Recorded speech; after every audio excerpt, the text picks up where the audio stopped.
see at the bottom the root cap. Just behind the root cap, you have the apical meristem. So that cell, those cells are dividing, pushing the root cap through the soil media. You can see there's quite a bit of length there where they're just elongating, and then you begin to see the brown area called the differentiation. They call the differentiation here, we've called it maturation already, where you see the development of the root hairs. And also, if you look in the center section, you can begin to see where towards the bottom there, just where the meristem is, you can see they're perhaps not so different from one another in terms of look of the cells, but as you begin to move up the cell, you see this difference in shape, you see this difference in form, and in reality, you have a difference in function. You have the vascular cylinder, which is the plumbing of the root. You have the cortex, which is the woody part of the root, if you will.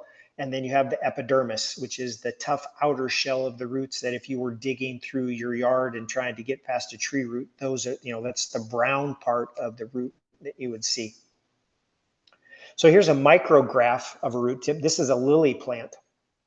And you can cross section through the tip and you can see the different cells. Again, we have the root cap on the left. And if you think of those kind of square cells, I just kind of think of it as an offensive lineman, right? They're just big and blocky, and they just physically push their way through the cell as the cells behind it elongate. The apical meristem is located just a little bit to the left to center of the screen.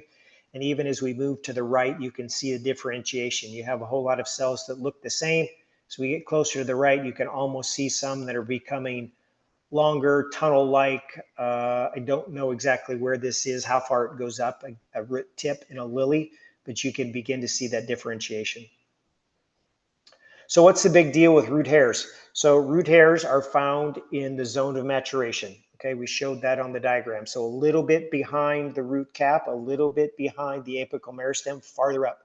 They are the extension of a single cell. So there is a cell that is forming up on the epidermis, and you begin to see that. And I didn't put this micrograph in, but you can begin to see this extension of this cell out away from the cell, or away from the root tip, I'm sorry. What does that mean? So we have increased surface area. So I have this extension of the cell. It's no longer flat. It's now three-dimensional. And I have a larger area for water absorption, and I have a larger area for nutrient absorption. These are short cells with a short lifespan, but they are constantly regenerated as the cell pushes through, or as the root pushes through the soil. So here's a micrograph, and you can see those. Again, I chose this micrograph just to show you how many there are, rather than show you one that showed they were an extension of a single cell.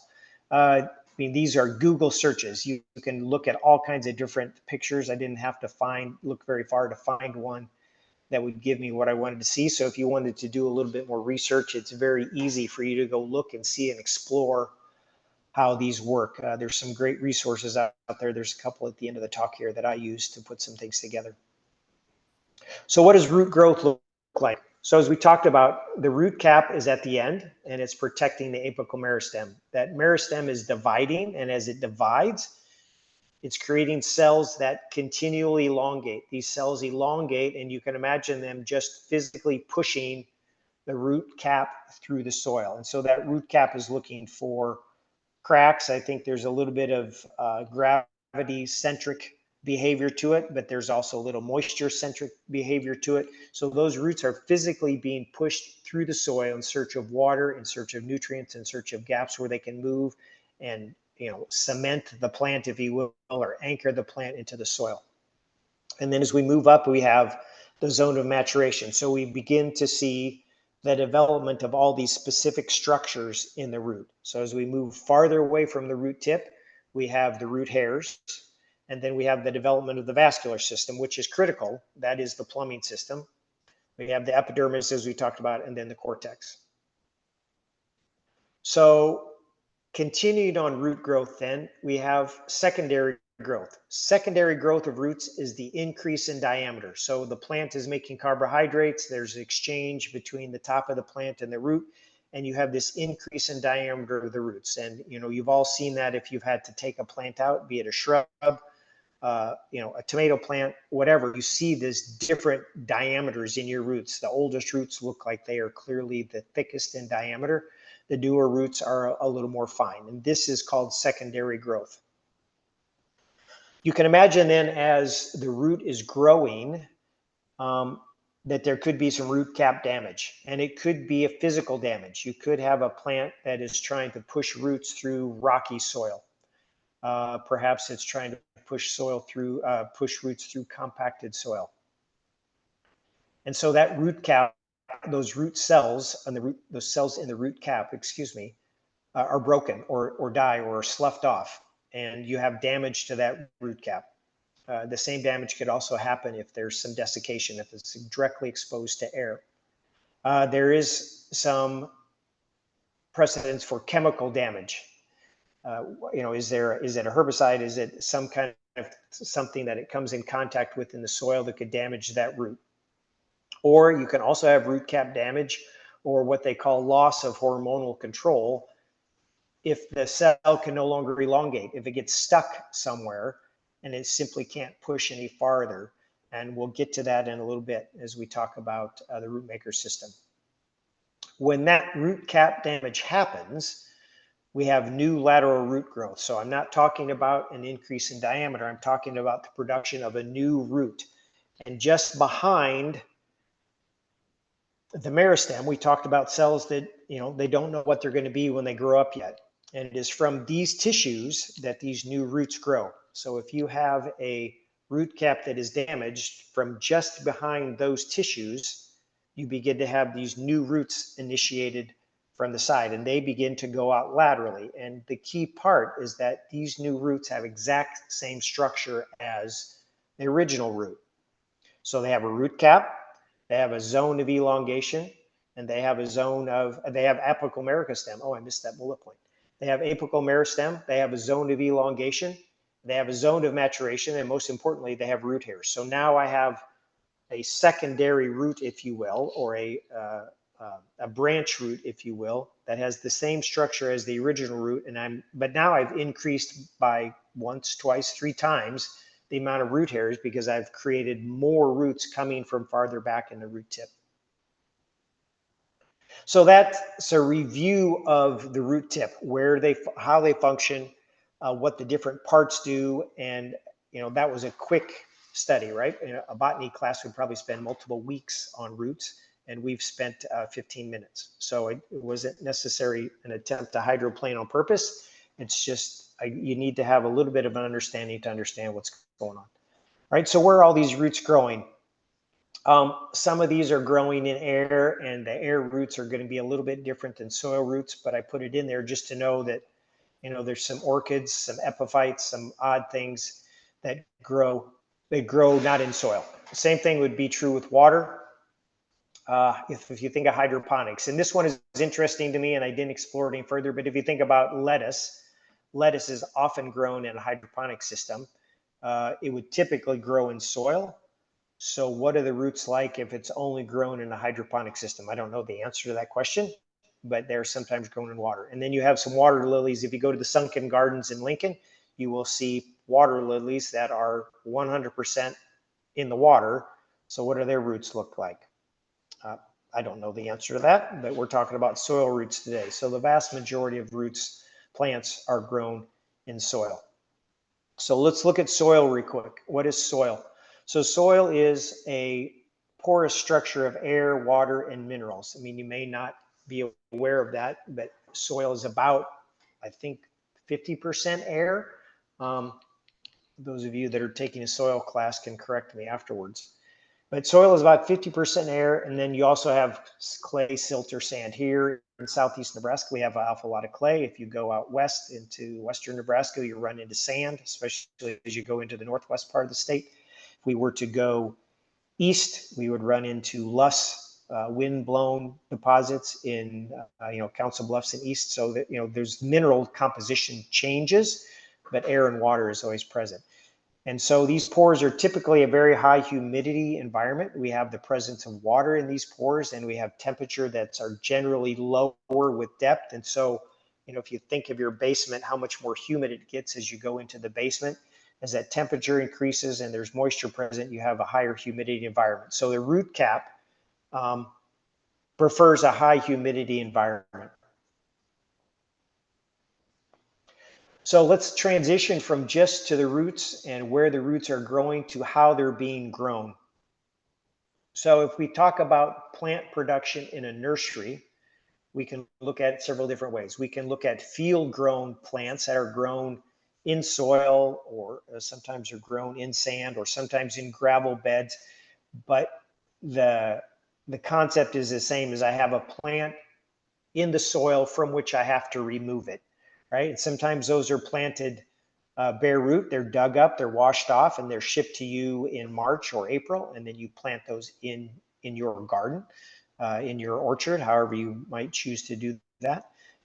Or oftentimes we see, especially for larger diameter trees, we see field-grown trees that are dug and then planted with their soil ball as a ball in burlap. And you see an example there in the upper right-hand corner. And you can see one of the limitations of field-grown trees is that all of those trees have lost their leaves.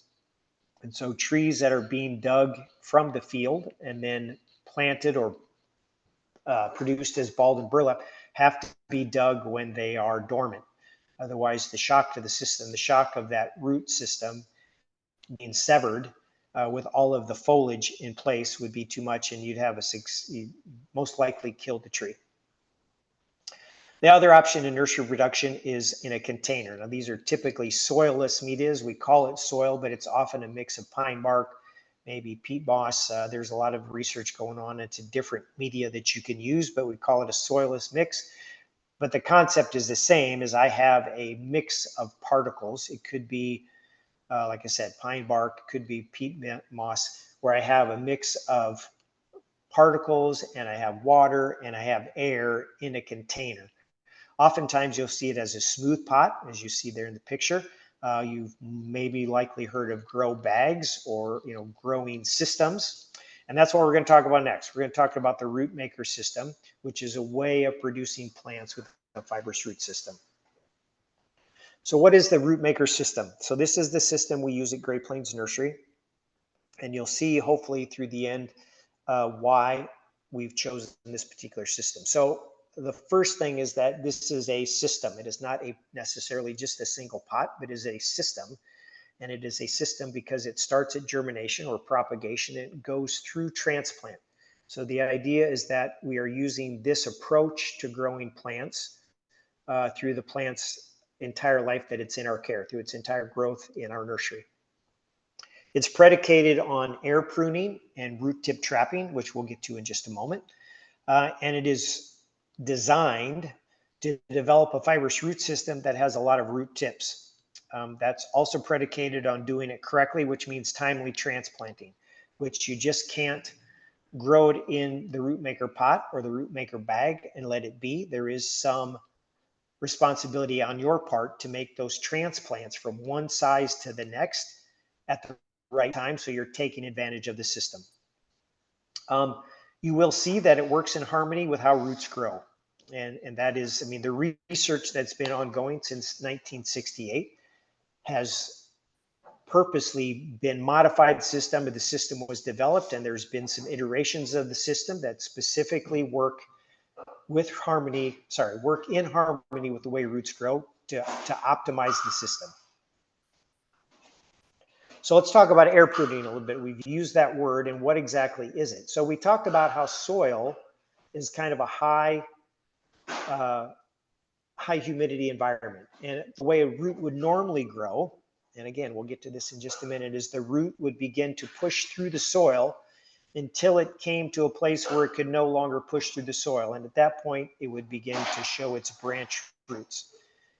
In air pruning, we're purposely stopping the growth of the root, the elongation of root, in order to create more branch roots. And we do that by exposing the root cap to dry atmospheric air. And this immediately initiates lateral root growth, which we then subsequently also attempt to air prune so that those lateral roots also grow additional root tips. So if we're talking about air pruning in containers, we are then developing on purpose a large number of root tips. And if we talk about root tips, if you go back to where we started, we have a large number of root tips with a large number of root hairs that are absorbing water and nutrients. So you can begin to see the connection between the number of root tips and how it might be of benefit to the plant. Another thing about air pruning is there is no open wound. There is no pathogen entry. If you were to dig a plant from the field, you are physically cutting the roots. That plant has a root network in the field. That tree, that shrub has a root network in the soil, and you are physically removing by cutting some of those roots out. And so you've left an open wound on that root where fungus could get in, bacteria could get in, perhaps some soil-dwelling insects could get in. Until the tree is able to heal that over, you have a wound. That is not the case with air pruning. Air pruning physically dries the tip and there's no open wound. There's no circling roots. Why is there no circling roots? Because the roots are directed toward the hole in the pot that keeps them from elongating and hitting the side of the pot and circling. And we'll see that in just a moment. I've said that about 4 times now. One of the other things is that when I use an air pruned plant, or when I plant a shrub or a tree that's been grown completely in an air pruned in a container, I have all of the roots there that the plant ever had. If I'm planting a tree that's field grown, I've left some of the roots behind. So I have less transplant shock. I haven't made a wound in the tree. I haven't injured it in any way. I haven't cut down its root or water or nutrient absorption network. Everything that it ever had is still there. And then that results in faster establishment because the root tips and root hairs are already there and functioning, and I haven't done anything to them. So then they just function from the pot to the soil in your yard. So if we look at the system, it starts at germination, and this is how we start our plants, our acorns. We have a tray here, and I think this tray is probably about 18 inches by 3 feet. That's don't hold me to that, but it also on the bottom it has a hardware cloth, 1/4-inch hardware cloth. So there's a newspaper that's put on the bottom, is filled with potting soil. We have the acorns that are put on there. They are covered with soil about the same depth as the width of the acorn, or as the diameter of the acorn, watered in and put in a warm greenhouse. This is probably the middle of February.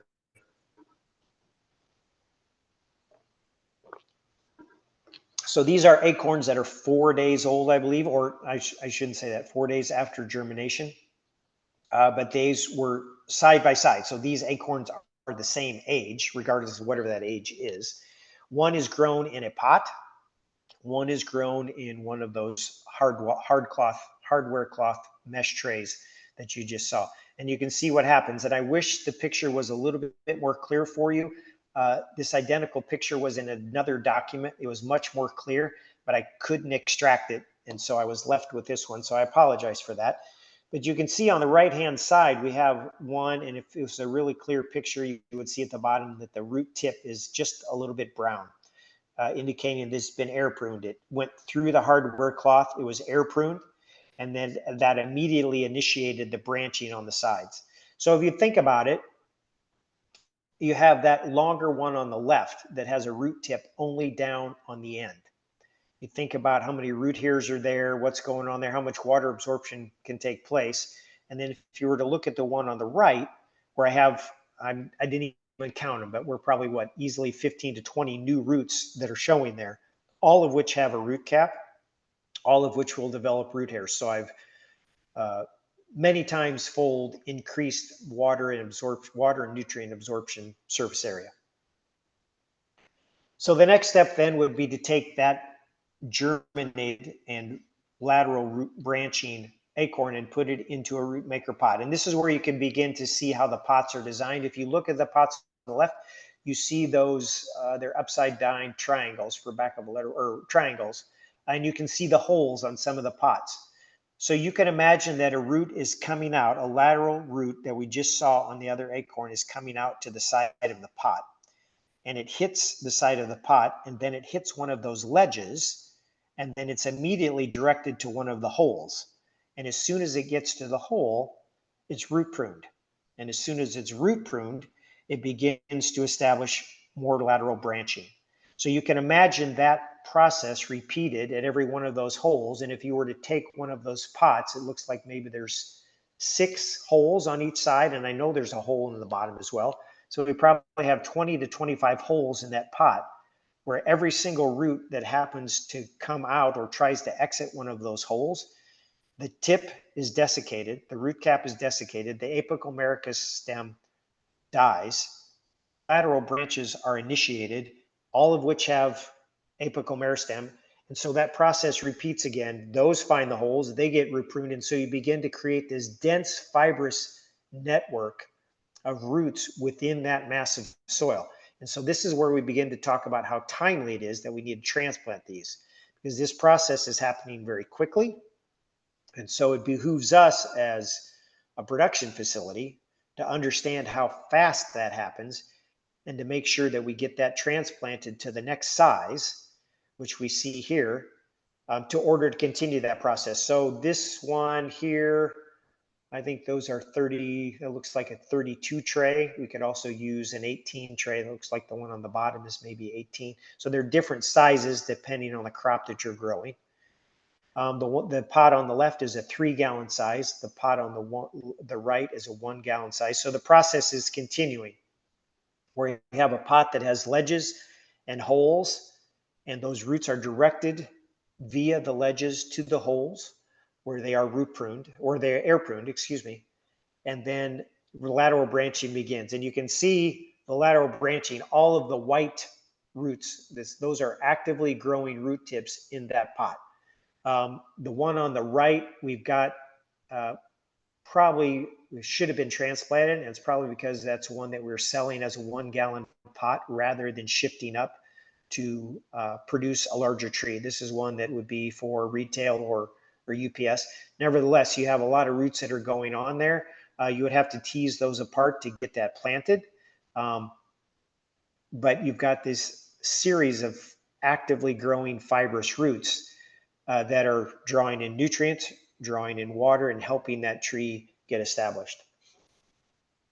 So from those sizes, it goes to the growing field. Now we change methodology just a little bit. We had a pot that had holes in the side. Now we have what's called a bag, and this is a 2-layer bag. The inner layer is almost like the loop side of Velcro, maybe smaller than that. And it's responsible for root tip trapping. And root tip trapping means the roots get in, they work their way into that Velcro-esque material, and they can no longer elongate. And we mentioned earlier, when they are unable to elongate, they begin to branch laterally. So we have the same result, just via a different methodology. We have the development of a fibrous root system, lots of root tips, lots of root hairs. We've just done it a little bit different than with a root, than versus a root maker pot. And the outer layer is designed to conserve water, so you don't have so much transpiration. So it's a little bit more, it does weep. It can weep through the seams, but it doesn't transpire through the pot. So you have some water retention, and then the white also reflects, so you don't have temperature, you have so much, oh my goodness, I'm sorry. You don't have so much heat, you have temperature moderation. And if you were to go to a nursery, or even in your backyard, if you had some pots, to feel the temperature on the side of a black pot, even on a day like today when it's 95 outside or more, you can imagine how unhappy roots are when the soil is that warm. And so the white bag aids some in temperature moderation. So this is what it looks like on a production scale. We have the bags inside a pot, and the reason they're inside the pots in the ground is so they don't fall over. But the bags never penetrate, the roots never penetrate to the bag to the point where they would become circling. The root trapping, the root tip trapping occurs inside the bag, and so that fibrous root system is continuing to develop even though it's in the ground in a container pot. And then we have an irrigation system. You can see the hoses there where each tree gets irrigated a couple of times a day. Oops, wrong way, sorry. So in the end, you end up with a root system that's ready to go. And you see the result here. Both of these root systems were excavated, if you will, pulled out of the bag, perhaps sprayed off with water. And you can see the density of the roots in those bags. It is a solid mass of roots in there, and they are all fibrous roots. They are small diameter fibrous roots, lots of root tips, lots of root hairs. So let me try to bring it all together for you. I think I've rambled just a little bit, and let me try to bring it together in a way that makes sense. And I want to use this technique called the 5 whys. In my previous career, I worked in pharmaceutical research and development. And we would be in the process of new product development. It could be a completely new formula, if you will, or it could be a completely new process, perhaps a familiar formula or an old formula on a new piece of equipment. And every once in a while, stuff would go off the rails. We'd lose a batch, it wouldn't meet specifications. And so you would begin this process of root cause analysis. I didn't make that up. That's what it's actually called. Root cause analysis. And one of the techniques is the 5 whys. And the 5 whys is you keep asking the question why in order to drill down to the very basis of why something went wrong or why something behaved the way it did. So I've modified it just a little bit here. It's not just the 5 whys. It could be the 5 whys or the 5 whys is that important. So work with me here just a little bit, and hopefully this will make it clear how these two things tie together. And keep in mind, we're talking about what we've talked about. We've talked about how roots grow. We've talked about where the key functions of growth occur in the root tips and in the root hairs. And then we've also talked about this system that works in harmony with the way roots grow. So let's see if we can work this together. Hopefully it's helpful to you. And if it's not, you can send a mean note to Hillary and then we'll be good. So your friend or Tim tells you that you need to consider planting trees with a fibrous root system, or you need to use a grow bag system or something of that effect. And you, being the skeptical sort or wanting to know the truth and not just be swayed by someone's opinion or someone's suggestion, ask the question, oops, wrong way. Why? Why would I want to do that? And your friend will say, because a fibrous root system minimizes transplant shock and helps a tree establish faster after planting. And once again, you will ask, why? And your friend will say, well, because a fibrous root system has lots of actively growing root tips. And you will say, why, or why is that important? Because actively growing root tips have lots of root hairs. Once again, why? Because root hairs provide a large surface area for water and nutrient absorption. And finally, we're at the last one. Why is that important? Because root hairs are present right next to the developing vascular system, which gets the water and the nutrients that are absorbed are ready to be distributed to the newly planted and the newly growing tree.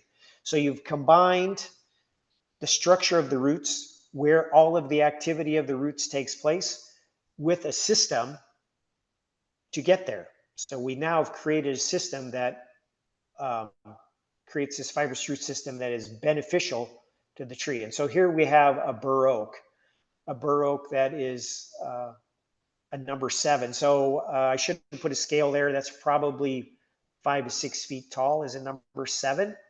I'm not sure how tall that lady is. But 4 years later, you can see it's about tripled in height. So you've gotten 10 feet of growth in 4 years. Now that's not going to continue, obviously, for all of its life. But you have a plant that established quickly, was very happy to do so in the soil that where it's planted, and has done tremendously well. So that is what I had to talk about today. There may be some questions. So here's the resources that I used. I've got a small textbook that I had from one of my college classes. The Regions of the Root is an online class that was quite interesting, very clear in terms of what the different parts of the roots did. Plant production in containers, which I'm not sure if you're going to be able to find that. You can certainly find that information online, and if not, the whole book. And then rootmaker.com is the system that we use. So are there any questions? Anything in the chat? Anything that is confusing that needs to be clarified?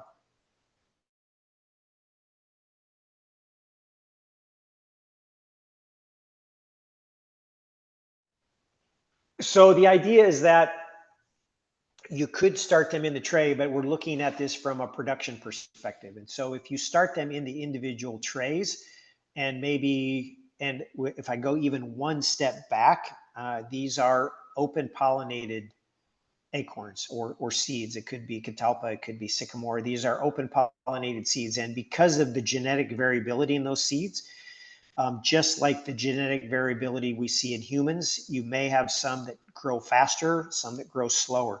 And so if I planted them in individual trays, it could be that I have a tray where 3/4 of them get to a size where I need to transplant them, and the others are left behind. So it's more efficiency than anything else. If I have that large tray, I can, because I won't use all of those acorns that are in those trays.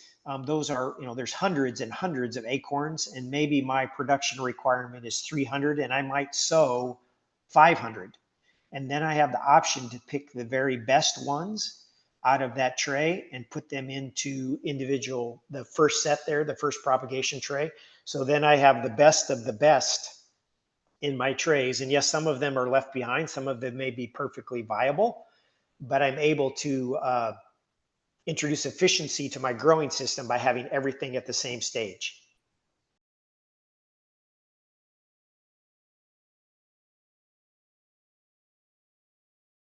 So teasing would simply be, the pot is a hard plastic pot, and you've probably experienced this with, a smooth-sided pot where you have a plant that's just been in there too long. And the idea is that you're trying to get those roots into a place where they're ready to move outward. So you're not looking to break up the root ball. You don't want to do that because then you're exposing all of those root hairs to air for perhaps longer than you'd like. But you are looking to break up a little bit of that shape just to get some of that rigidity out of the side of it.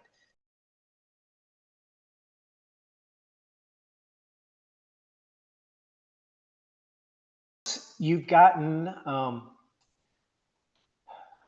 once the tree becomes a certain age, so once that seedling becomes a certain age, and I think you could probably even see it pretty young. If you were to take an acorn and propagate it, you would begin to see that differentiation right away.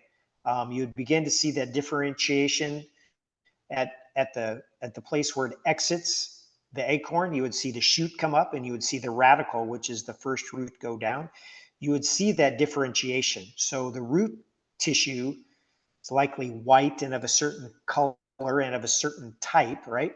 And the tissue that's going up is the bark. And both of those tissues at that point have differentiated into their final form. So if I look at the roots are in a place where they want to be, in a place where they can exchange oxygen, they can absorb water, and it changes over time. But at least at the beginning, I need to have those roots in a place where they can do their function. In direct response to your question, if I plant that tree too deep, I have a quantity, if you will, or a length, if you will, of bark that is now below the surface of the soil that is ill-equipped to handle that environment. So it could be too moist, it could get rotten, it could be entry point for a fungus, it could be delicious to soil living insects where they begin to chew on it and remove the protective portions of it. And so then the direct plumbing of the tree is exposed. Conversely, those roots are not equipped to live above the soil, as we talked about. And so then if I plant a tree too high, I've also damaged roots that are immediately below the root flare. So whenever you are working with the tree, you're looking for that slight widening of the tree And that is what needs to go right at ground level. Where that begins to widen out, that is the level that you need to plant.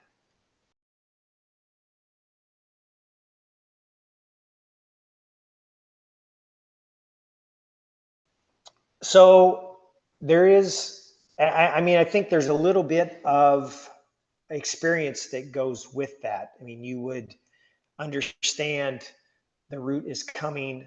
You would probably, there's a little bit of touch and feel. Maybe that's the best way to do it. We'd go into the greenhouse and you begin to look at some of these plants and see that, okay, if I can pull that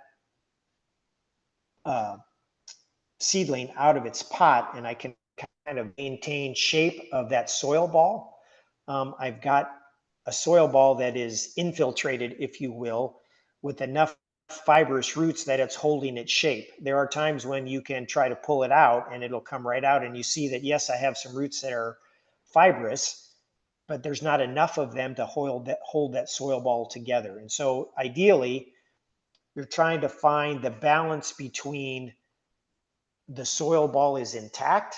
And so I know that it has a good network of fibrous roots that are functioning, but it's not too far along that I've created all of these roots along the outside that I have to do this excessive job of trying to get them separated and teased apart and started all over again. I'm trying to find that balance. I don't know that there's a timing that, a set time that goes with that. A lot of it is experience. Even within the oaks, we know there are some that are ready very quickly, and we know there are some that take a while. I mean,